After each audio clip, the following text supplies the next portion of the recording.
नमस्ते, प्रणाम, जय श्री राम जी। आप सभी को स्वागत करती हूँ अपने YouTube चैनल में। मेरी प्यारी बहनी दीदी माताएं से रिक्वेस्ट है, आप सभी को स्वागत है हमारे चैनल में। तो आप लोगों के लिए मैं बहुत ही प्यारा शिव पूजन गीत लेकर आई हूँ, तो आप लोग जरूर सुनिएगा। इस भोले बाबा को गीत भजन को बने रहिएगा, हमारे इस गीत को सुनने के लिए फुल वॉच करिएगा। तो चलिए मैं सुनाने जा रही हूँ। गौरा जी पूजा करने जा रही है और जब पूजा करके निकल रही है तो शंकर भगवान जी, भोले बाबा जी कैसे गौरा जी को आंचल पकड़ करके क्या कह रहे हैं, आप लोग बने रहिएगा हमारे इस भोले बाबा को भजन को सुनने के लिए। चलिए मैं सुनाने जा रही हूँ, शुरू से लेकर अंत तक सुनिएगा इस शिव जी को भजन को।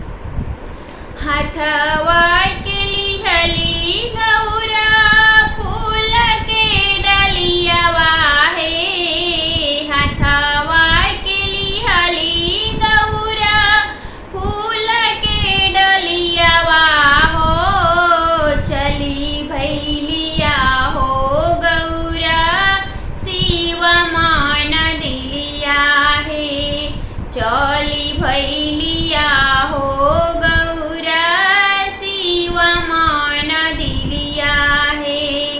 पूजिया उजिया गौरा मंदिर से निकलली है, पूजिया उजिया गौरा मंदिर से निकलली है, धैली हनी शिव बाबा सिर के अचरवा है, धैली हनी शिव बाबा सिर के अचरवा है, छोड़ी छोड़ी शिव बाबा हमारे सिर अचरवा है, रोवत बलकवा छोड़ी के आईनी पूजनवा है, छोड़ी छोड़ी शिव बाबा हमारी सिर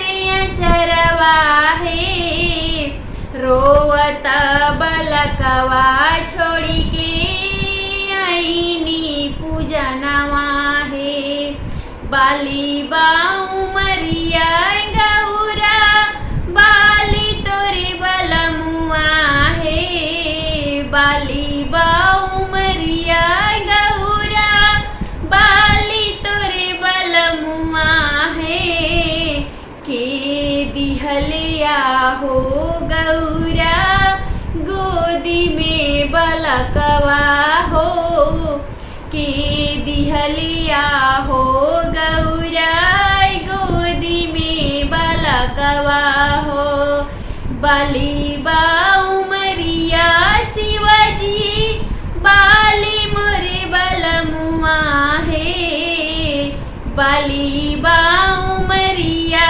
शिवजी बाली मोरे बलमुआ है, ईश्वर दिहनिया है शिवजी गोदी में बलकवा है, ईश्वर दिहनिया है शिवजी गोदी में बलकवा है।